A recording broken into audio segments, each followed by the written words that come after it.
despertarte, abrir tus ojos, ver por la ventana que está amaneciendo y escuchas el trinar de de esas aves, que son diferentes. Hermano, verdaderamente es una bendición de Dios, créemelo. ¿Será que por mi edad ya empiezo a recapacitar un poquito más sobre los años? Nos ponemos medio melancólicos, ¿verdad? Pero Es algo buenos maravilloso. días. Bueno, primero buenos Buenos días días. a toda la cuenca, desde luego buenos días a mi querido Cosamoloapan y también a mi querido Carrillo. Pero hoy quiero mandar una gran felicitación y saludar a la gente que cuida aquel río que teníamos en la cuenca del Papaloapan, perdón, aquí en el casco de Cosamaloapan. Y me refiero al saludo, mandarle especialmente a aquellos que cuidan ese río que fue de nuestro casco, a Monte Alto. ¿Tú sabías que Monte Alto es de Carlos Zacarrillo? Por cierto, tú eres de Carlos Zacarrillos. Sí, ¿Sí señor. sabías que quedó a cargo de Carlos Zacarrillos? Y con ello el resguardo de nuestro río que pasaba aquí por nuestro casco de Cosamaloapan, que nos hace mucha falta, por cierto. Entonces les mando un saludo a todos los de Monte Alto, que cuiden ese río que de alguna manera por un tema político les quedó a Carlos Zacarrillo. La gente no lo sabe, ¿eh? La gente aquí en Cosamaloapan no sabe que enfrente de aquí es Carlos Zacarrillo, enfrente de Chedraui, digamos. Nos quedamos con un pequeño arroyo que se ensolvó Sí, efectivamente, y un ras.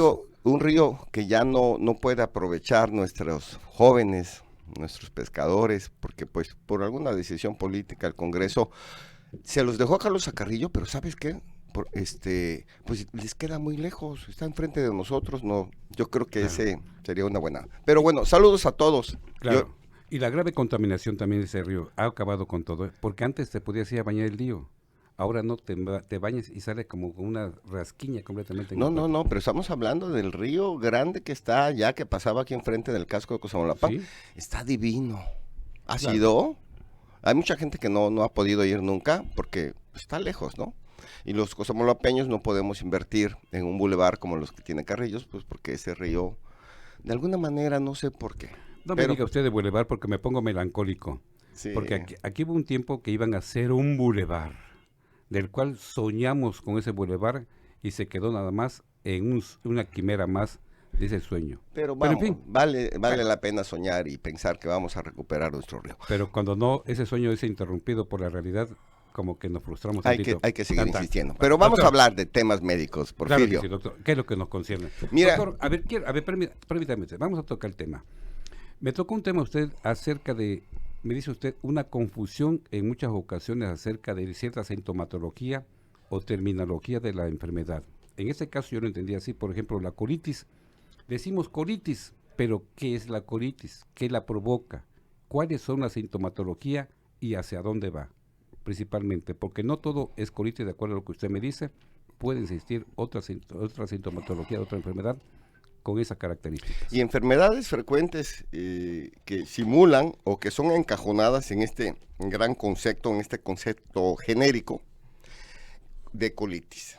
O sea, el paciente llega con dolor en el marco cólico y es fácil encajonarlo en este término de colitis. Y ocurre muy frecuente este tipo de situaciones.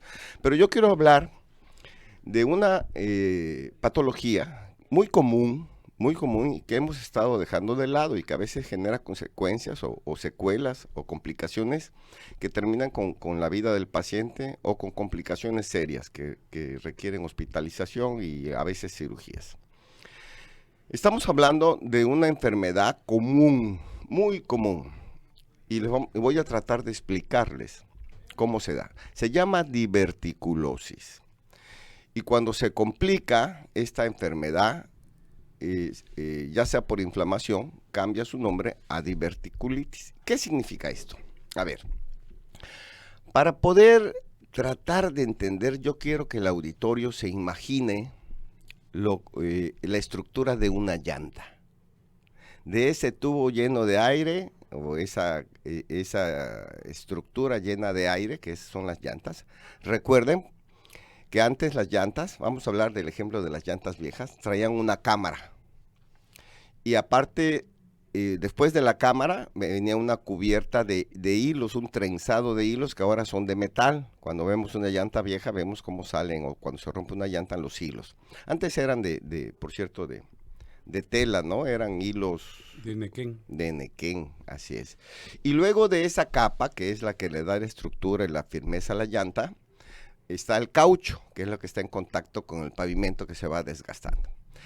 ¿Se acuerdan, o te acuerdas, Porfirio, de que en esas llantas, a veces por debilitamiento de esas red de nequén salían chipotes? Efectivamente. Sí, se golpeaban y salía un chipote que esporádicamente terminaban explotando y había que cambiar y podía generar. Bueno, ahora el intestino, que también es una estructura, piensen como si fuese una máquina igual o una estructura similar a la llanta, también tiene esas 3 capas, nada más que son capas biológicas, vivas. La primera, que sería la cámara, digamos, es la mucosa intestinal, la que está al interior del tubo intestinal, por donde pasa los alimentos, pero también por donde pasa el excremento y los líquidos que vamos a desechar cuando vamos al baño. Esa capa no tan solo sirve para absorber agua, también produce moco. La capa del colon, la interna. Después de esta capa, al igual que las llantas, tienen una estructura en este caso de fibras, pero fibras musculares, que son las que hacen que el intestino se vaya moviendo y vaya impulsando el camino de los alimentos, pero también del excremento y de los desechos que vamos finalmente a eliminar en el baño. Y por último, tiene una capa que cubre al intestino, que vendría siendo el caucho, digamos, en un símil, en un paralelismo que quiero que ustedes imaginen. Y esa capa, que también es una capa que protege al propio intestino, se llama peritoneo parietal. Sí. Ahora, cuando se debilitan esas capas por la edad o por aumento de presión, digamos, que genere mucha presión porque el paciente se estreñe, o porque se tiene un exceso de carbohidratos y se genera fermentación al interior del intestino, pues hace una presión interna que a veces en la presencia de que se haya debilitado la capa muscular, pues se hace un chipote como las llantas. Haz de cuenta precisamente esos chipotes. ¿Y qué ocurre con eso? Fíjate que cuando pasa alimento muy seco, se seca mucho el alimento dentro del intestino, o se comen semillas, o no se mastica bien, llega el alimento ciertamente formado a esa parte del colon y se puede alojar en esos agujeros internos. Piensa en esos agujeros internos como si fueran esos... ¿Has jugado tú las canicas en las ferias, donde hay un tablero que tienes que acomodar las canicas en esas cuencas que hay enumeradas para ganarte un premio? Bueno, claro que sí, así ocurre. Cuando llega un elemento más sólido, ¿sí?, pequeño, digamos un cacahuate o una semilla X cualquiera, o un excremento duro, puede embonar en uno de esos agujeros que se hicieron por debilitación. Y pueden ser miles, cientos, o puede ser uno. La cosa es que cuando se tapa ese orificio, porque por casualidad caiga, porque no se comió bien o porque se comió una semilla, se inflama, se tapa y queda tapado el agujerito. ¿Y qué ocurre? Pues se inflama, y como bien dije hace rato, el segmento que se protruye, que entra ahí entre ese espacio de las fibras musculares, sigue produciendo moco. Crece, pero no hay salida a la luz, porque está tapado por una semilla o por un excremento duro, y se empieza a inflamar. Se inflama, puede sangrar, y entonces el paciente empieza a sangrar sangre fresca y coágulos por abajo, por el ano, cuando va al baño.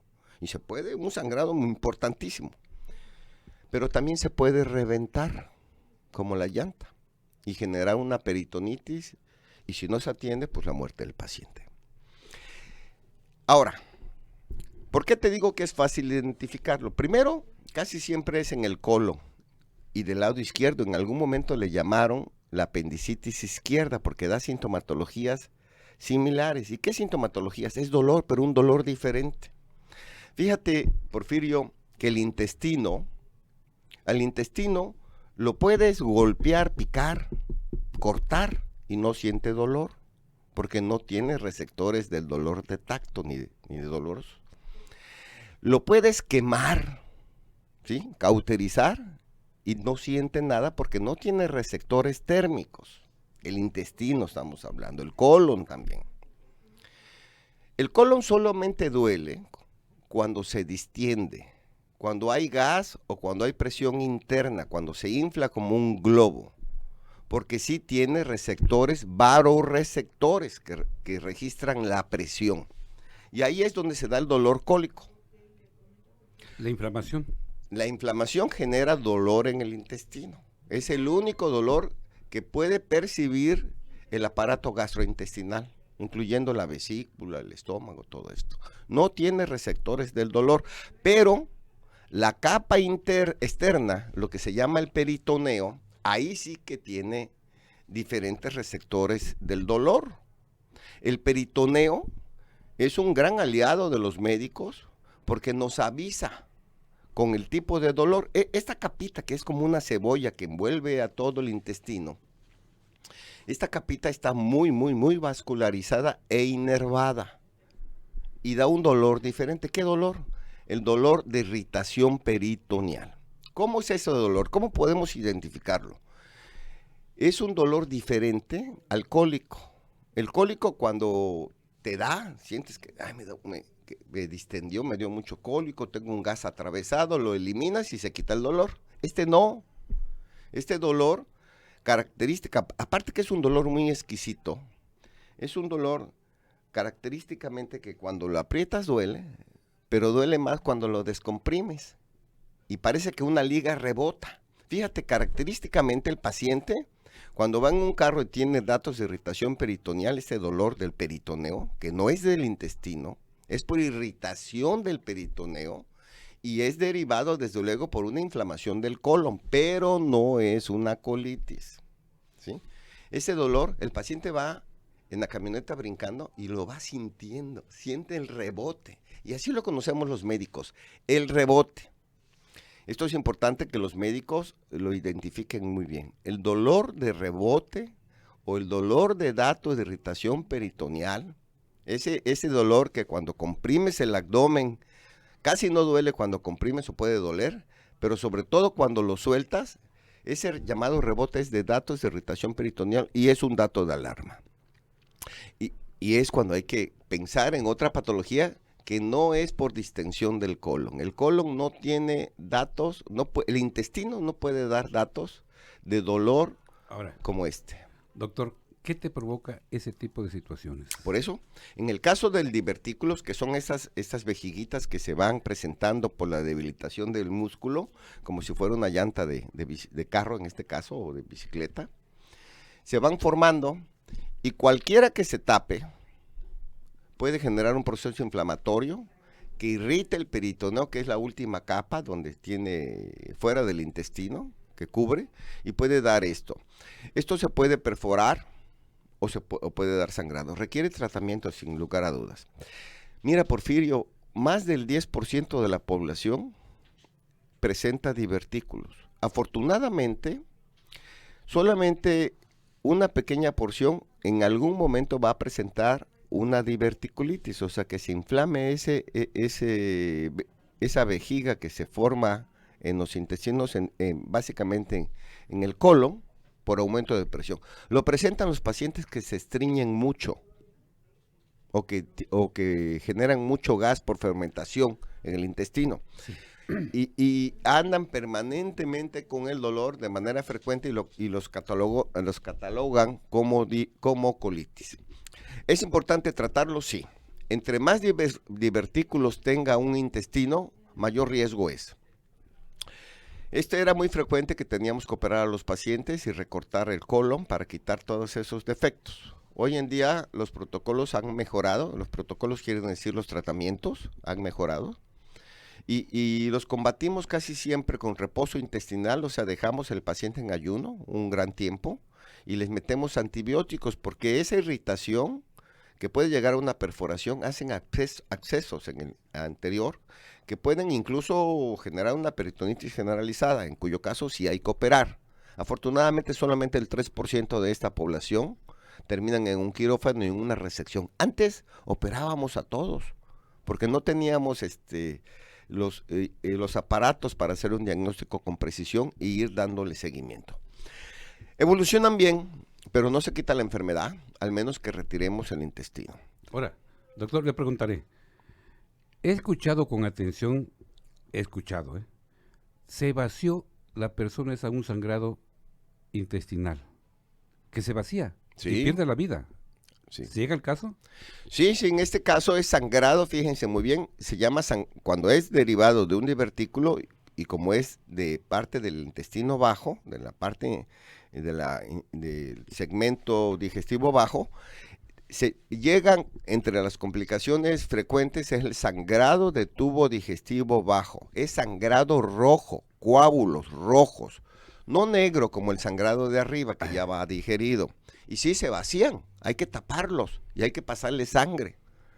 A veces metemos, para el sangrado, metemos un colon, o sea, un medio varitado que parece cemento con agua, o sea, con el que hacemos las radiografías, un colon por enema le llamamos. Le metemos el enema varitado, vario, para que se tape los orificios estos que se están inflamando porque se tapó por otra cosa, un excremento que lo inflame, y lo tapa para que deje de sangrar y no se vacíe el paciente. Y hay que reponer la sangre. Sí, en muchos casos ocurren de estos en las instituciones. Es importante. No es el único caso de sangrado, ¿eh? Sí, doctor, Ajá. es importante. Una cosa que ven el sangrado fresco, que sea fresco, o sea, que sea rojo, comida, o rotulante, o coágulo. Y cuidado cuando viene ya con coágulo, siento que es otra situación. Por eso, es un sangrado de tubo digestivo bajo. El más frecuente de estas patologías, ¿se acuerda que es la hemorroides? ¿Sí? Las almorranas, como le llamamos también. Sí. Pero el divertículo también es muy común, porque la gente se estriñe. ¿Qué hacer para evitar esto, Porfirio? Hay que tomar muchos líquidos, recuerda que el intestino del colon tiene dos funciones, como dije al principio. Uno es reabsorber el agua sobrante, ya en la última parte del intestino para que salga el excremento más formado y para no deshidratarse. Y la otra es no comer, masticar bien. De hecho, los pacientes con diverticulitis, con un proceso inflamatorio, los dejamos en ayuno y empezamos a darle comida licuada para evitar que vaya a haber un elemento sólido que tape uno de esos orificios, como en la feria, que vaya a caer en una canica de repente ahí y genere un proceso o una perforación. Entonces, ¿qué es lo que tenemos que hacer? Evitar estreñirnos. ¿Cómo? Pues tomando suficientes líquidos para que el excremento no quede tan seco, tan desecado durante ese segmento. Claro. Y la otra es tratar de que no haya presión. Acuérdense que el intestino, si lo llenas de gas, duele, ¿sí? Y es el monero de decir, oye, tengo que ir a descomprimir el intestino, como dicen aquí, hay que echar ese gas. Claro. O tratar de no comer demasiados carbohidratos para que no se fermenten ahí dentro del intestino, que es lo que genera presión y genera dolor. Ahí sí, la distensión genera un dolor cólico, pero hay que diferenciarlo con el dolor de irritación del peritoneo, que ese es un dato de alarma. Es un dato de alarma y debe de acudir. Cuando el dolor se genera por descompresión, vuelvo a insistir, o sea, no por compresión, sino por descompresión, cuando suelta ese dolor que como liga que rebotan, ese es un dolor de alarma, es un signo de alarma. Doctor, le voy a comentar algo, así brevemente, rápidamente, para atender el mensajero. En una ocasión estuve muy enfermo del estómago. Nunca me di cuenta si era el intestino o era el estómago lo que me dolía. Todos los días, hubo unos días que a 3:30, 4 de la mañana, doctor, me despertaba llorando. Del dolor enorme que me daba, pero era un dolor insoportable. me tienen que poner dos líquidos en una inyección. Uno de ellos era dipirona. Lo recuerdo muy bien porque... Sí, que es metamisol. Sí, lo cambiamos a metamisol, ahora sí, se llama pero metamisol. un dolor enorme, doctor, que solamente me inyectaban, es como volvía yo otra vez a comer. No sé, yo le tengo mucha fe. Yo, remedios caseros, me dijeron a mí una ocasión, Porfirio, no sé, le tuve tanta fe que a lo mejor eso fue lo que me curó. Plátano macho maduro frito en manteca. Pues sí. No, doctor, créamelo usted. Sí. Madurito, así. Créamelo, lo comí, tan. Aquí estoy. No sé qué pasó, pero aquí estoy. Fíjate que para tener un tratamiento certero, que funcione bien, primero tenemos que saber con certeza qué fue lo que condicionó ese dolor, ese signo. Y cuando nos quedamos así nada más de que tómate esto, digo, tenemos que preguntarnos, ¿qué tengo? ¿No? Porque si no, no podemos direccionar un tratamiento de manera adecuada. Y hoy en día tenemos equipos que nos ayudan mucho, claro. La endoscopía, la colonoscopía. Por cierto, los pacientes que sepan que tienen divertículos, en su chequeo anual, lo que llamamos el check-up médico, a nuestros pacientes, sobre todo aquellos mayores de 50 años, porque el divertículo es una enfermedad que se presenta más en la tercera edad, así como tú y yo. Entonces, sí tenemos que incluirlos en la revisión o una endoscopía. Yo sé que a nadie nos gusta que nos están revisando y metiendo cámaras por los orificios, pero cuando se tiene una enfermedad así, se debe de checar. No es la única patología o la única enfermedad que causa estos síntomas. Desafortunadamente también hay enfermedades graves. Pero bueno, vamos a las preguntas. Son muchas preguntas, doctor. Vamos rapidito las preguntas, ¿sale? Dice, hola, buenos días, dice. Una pregunta, el doctor en Jueves de Salud, ¿por qué el enalapril me provoca muchísimas ganas de toser y se me hincha el pie izquierdo cada vez que ingiero la pastilla? Gracias, buen día. Buen día. Mire, el enalapril, al igual que el captopril, entre las reacciones adversas y no buenas, a algunas personas le genera excesos de tos. ¿Por qué se le hincha la pierna? Pues habría que ver si tiene un problema vascular aunado, ¿sí? Y hay que de alguna otra manera también checar sus riñones. Yo le recomiendo que le diga esto a su médico internista o su médico familiar o el cardiólogo incluso, que son quienes deben estar controlando la presión, la hipertensión, la enfermedad hipertensiva de esta paciente, para que le ajuste y le cambie el tratamiento. Precisamente a los pacientes que toman estos medicamentos y que tienen acceso de tos, bueno, su médico ajusta y cambia el tratamiento. Muy bien, doctor, dice por aquí, buenos días, Porfirio, dice una pregunta para el doctor. Soy de Loma Bonita. Es que tiene como 2 años que me dio COVID, dice, pero me quedaron muchas secuelas. Cuando camino me canso y mi espalda me arde demasiado. Pareciera que me echaran chile, dice. ¿Qué me recomienda? Tengo 47 años, muchas gracias. Bonito día para todos. Bonito día.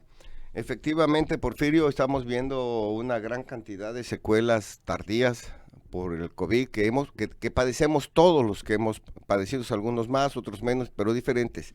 Recuerden que dentro de las secuelas del COVID o en general las podemos incluir todas por lesión de alguna arteria y quienes más afectan son los nervios. O sea, cuando se tapan esas arterias, lastima particularmente la inervación nerviosa, valga la redundancia, de ese órgano afectado, de ese segmento afectado. Ese dolor quemante, urente, es derivado de afectación al nervio por falta de oxigenación, que es lo que nos genera el COVID.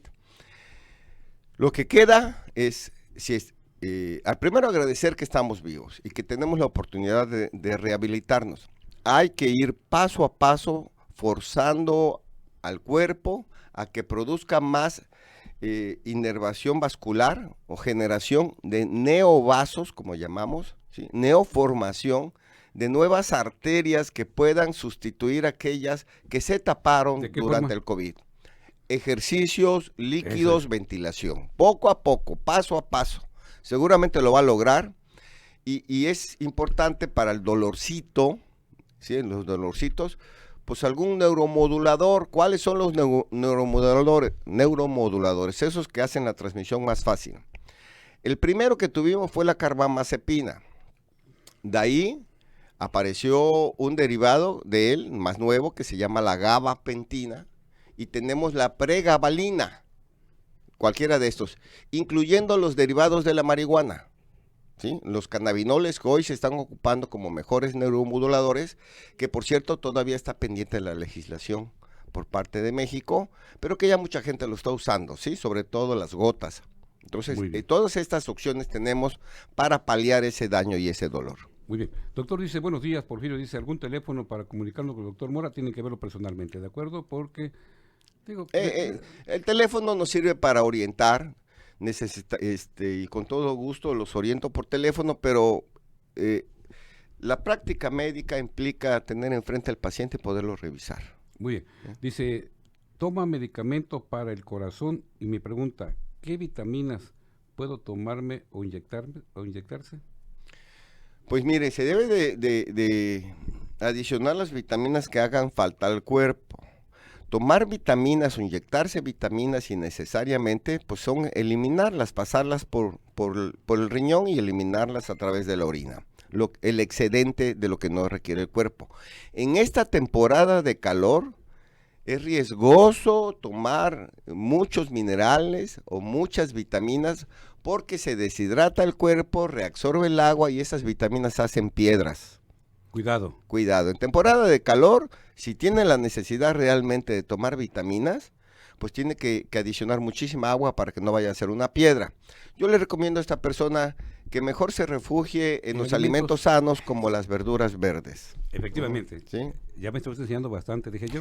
no, pues mejor las vitaminas que vienen en los productos naturales tan sanos que tenemos. Doctor dice, buenos días, dice, por favor, si le puedes preguntar al doctor Mora, ¿cómo saber, dice, cuando es un dolor de apendicitis? Bueno, es un dolor como el que acabo de mencionar, dolor de la apendicitis, que es muy similar. De hecho, el divertículo le conocemos como el apéndice del lado izquierdo, así se conoció mucho. Es un dolor que irrita esa capa externa del intestino. Y ocurre exactamente, el divertículo, fíjate, es un orificio mucho menor, ¿sí? Que el apéndice. El apéndice tiene un tubo más largo, se tapa frecuentemente igual por una semilla, por un fecalito, que es una bola de excremento, y genera el mismo proceso. Entonces, la apendicitis genera un dolor de irritación peritoneal, o sea, del lado derecho del cuerpo bajo, en la parte baja, lo que llamamos el hipocondrio derecho, y genera un dolor a la descompresión. Y también genera fiebre, ¿sí? Ya en un momento más tardío. Es una emergencia todavía.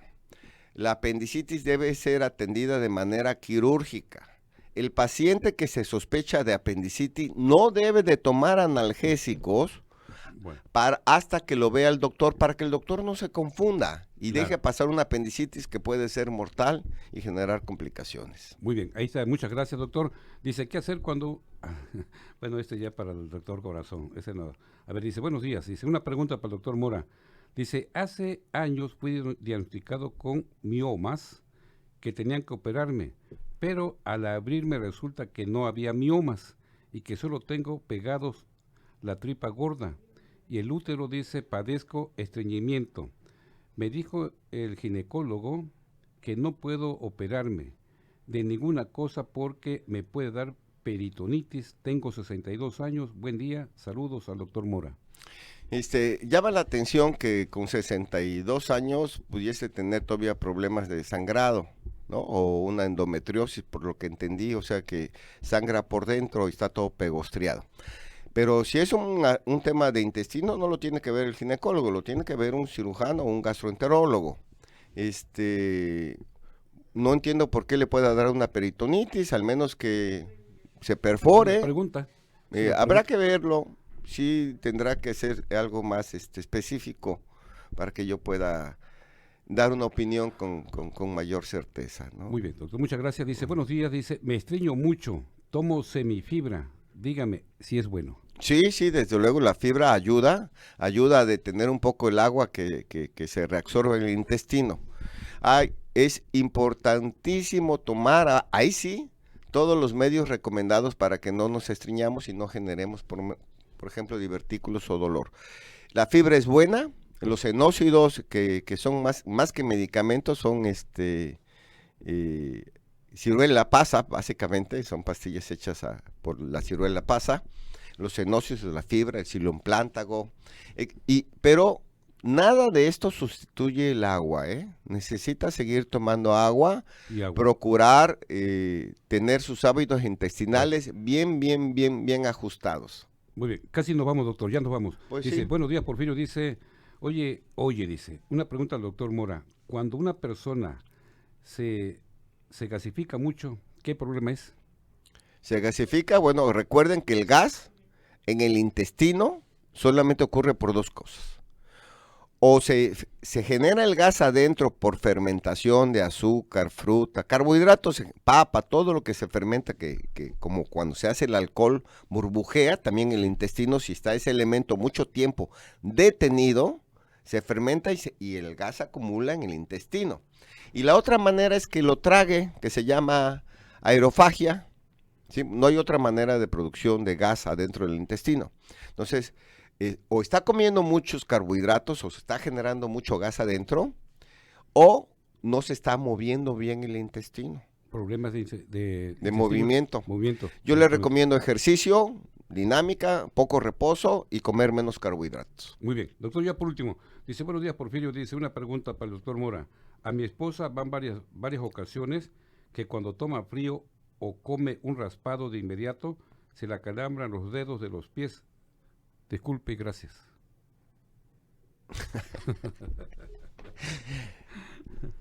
¿Se le acalambran los dedos del pie? Sí, fíjese bien, dice una pregunta para el doctor Mora. A mi esposa van varias ocasiones que cuando toma frío o come un raspado, el hielo. Sí. Sabores, de inmediato se le acalambran los dedos de los pies.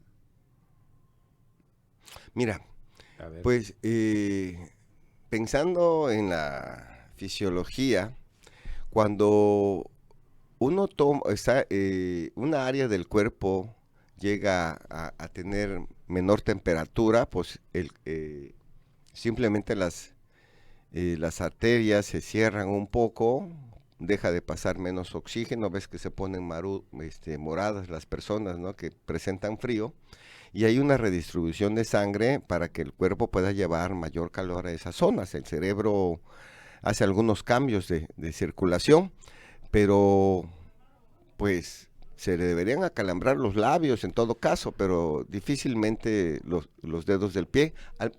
Los dedos de pie tienen significancia porque son los más lejanos de la circulación, donde menos presión hay. Es lo más lejano del corazón, por consiguiente llega mucho menos oxígeno. Y si hay una redistribución, pues efectivamente puede ocasionar entumición de las partes más distantes. Porfirio. Pedimos una disculpa, se nos quedan algunos mensajes, doctor, por ahí todavía, pero nos vamos. Nos vamos. Nos corre Vicky. Y muchísimas gracias, Vicky. Siempre te robo tiempo. Muchas gracias por el espacio robado. Y abrazos a todos. Y quedamos pendientes con algunos mensajes. Quedamos pendientes por el próximo jueves. Muchas gracias, mi querido amigo. Hasta luego. Bendiciones, señor. Igualmente. Muchas gracias. Hasta luego. Porque somos la